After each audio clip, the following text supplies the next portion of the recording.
Escultura de Palabras, un espacio de reflexión sobre el proceso creativo y la escritura.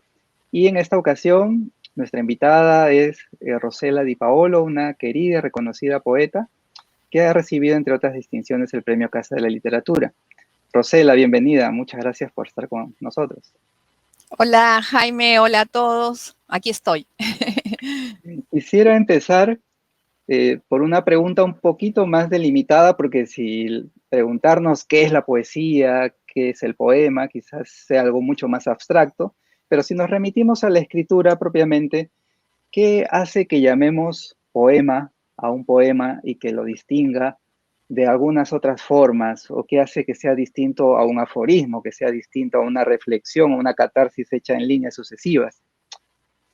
Claro, generalmente se ha dividido, ¿no? Se han dividido los géneros en tres, ¿no? La poesía o lírica, la prosa o la narrativa y el drama, el teatro, ¿no? Entonces, hace tiempo que esa división ya no funciona.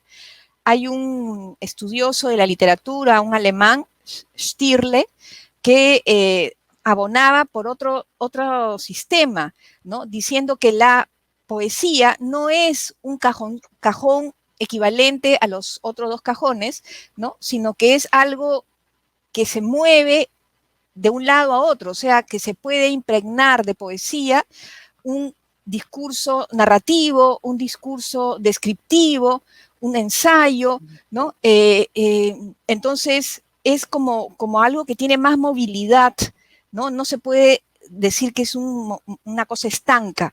Entonces, toda vez que uno nota que el lenguaje está haciendo algo insólito, ¿no? Entonces ahí hay un elemento poético y eso puede ocurrir en una prosa, ¿no? Piensa tú en las prosas de André, en las prosas poéticas en realidad, de André Gide o ¿cómo se llama?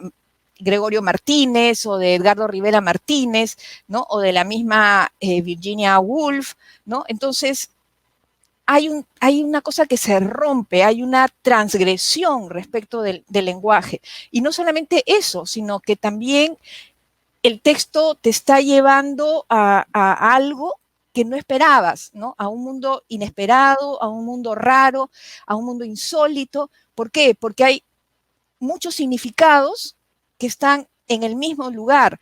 Es lo que ocurre en los poemas, ¿no? Entonces, si hay muchos significados, ya se está rompiendo esa línea normal, entre comillas, ¿no? De que te va contando una historia, ¿no? Más bien en ese momento prestas atención a lo que está pasando con respecto al lenguaje, lo que está pasando con respecto a la realidad, ¿no?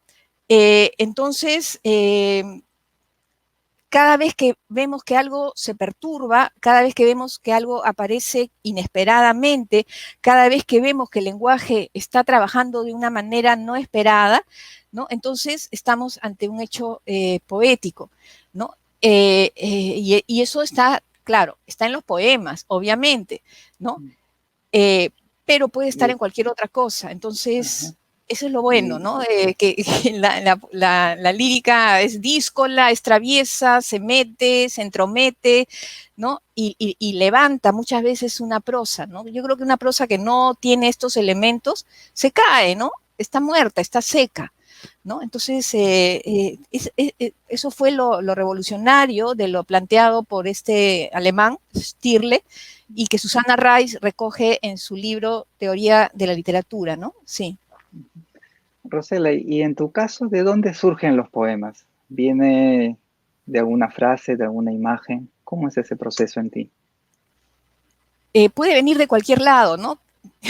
De broma yo decía que parezco una mujer arquera, ¿no? Que puede saber, ¿no? Que la pelota viene por este lado o por este lado, ¿no? Así por los ángulos más raros, pero que se deja meter goles, ¿no? O sea, feliz yo que entren esas pelotas a mi red, ¿no?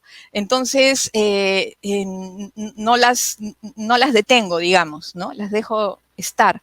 Puede venir el poema o la imagen, por lo menos, la imagen, mientras barro el patio, mientras hago un trámite, ¿no? Pero lo que sí necesito es sentarme en mi escritorio para poner la imagen sobre, bueno, antes era el papel, ¿no? Ahora en la pantalla, ¿no? Y empezar a trabajarlo. A veces los poemas vienen redondos ya, ¿no? Como la pelota. Pero otras veces, ¿no? Llegan un poco desinflados, ¿no? Entonces hay que trabajarlos. Entonces puede ser un trabajo de unas horas, de unos días. Incluso me ha ocurrido con ciertos poemas que se han demorado años hasta que yo consideré que tenían la forma que yo necesitaba. Sí. ¿Y qué es lo que más corregías para darle, justo con la pregunta anterior, esta forma ya poética? Claro.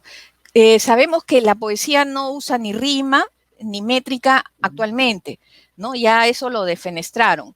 Pero lo que sí conserva es el ritmo. Entonces, me importa que tengan un ritmo, un sonido determinado, ¿no? Incluso no me molesta cuando hay ciertas asonancias, ¿no? Entonces, que no es la rima así perfecta, sino la rima solamente en vocales, ¿no? Entonces, eso le da un sonido muy especial. Entonces, me gusta trabajar eso, me gusta trabajar imágenes, ¿no? Considero que cada verso podría sostener una imagen, ¿no? Entonces, eso es la idea, y dejar sitio a que trabaje mi imaginación, obviamente, ¿no? Y mi inconsciente, ¿no? Es muy importante para mí el inconsciente también en esto, ¿no?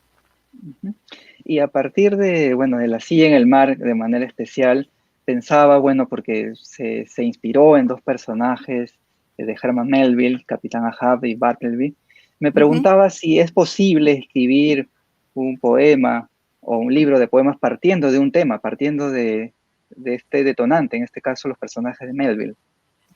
Sí, sí es posible, y lo he comprobado justamente con ese libro, porque con los 4 libros anteriores no era así. Yo escribía un poema, escribía otro así, ¿no? Y luego, cuando ya había muchos poemas que me estaban pidiendo, quiero salir, comenzaba yo a buscarles un aire de familia, una marca de tribu, ¿no?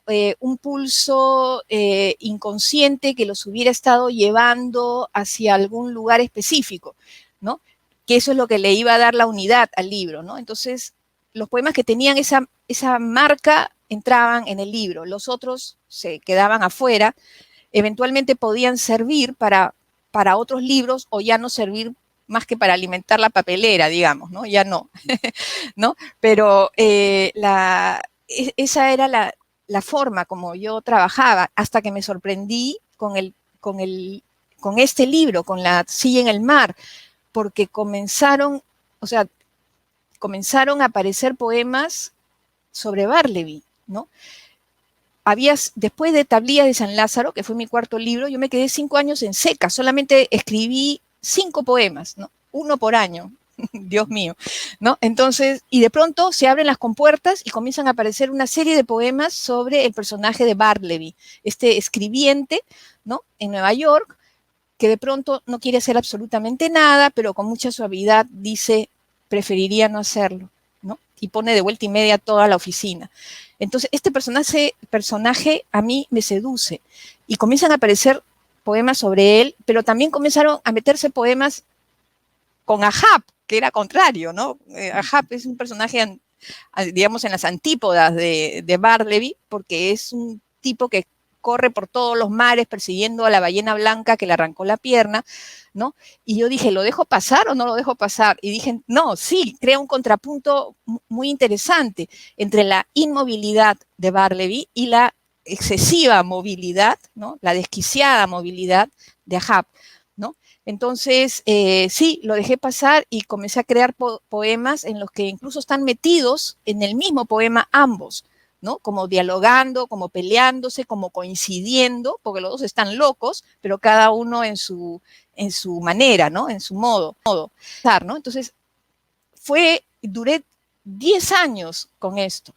Todos los poemas que escribía tenían que ver con esto. Yo decía, no, ahora quiero escribir otra cosa. No podía, ¿no? O sea, como que Bartleby y Ahab me agarraban de la cabeza y me decían, no, sigue con nosotros, ¿no? Entonces, es verdad, o sea, estuve viviendo 10 años con eso, y que prácticamente fue como hacer una tesis, porque había muchas lecturas apasionadas, muchas asociaciones apasionadas, ¿no? Me leí casi toda la literatura del siglo XIX, ¿no? Entonces, detrás de cada poema hay lecturas intensas, ¿no? Y, y asociaciones intensas, ¿no? Por Interesante ejemplo, porque ¿no? uno podría pensar que, Sí. no, perdona que te corté, simplemente iba a decir que interesante porque uno podría pensar que solamente en la novela, en la narrativa, uno podría hacer estas indagaciones, lecturas para escribir un libro, No, ¿no?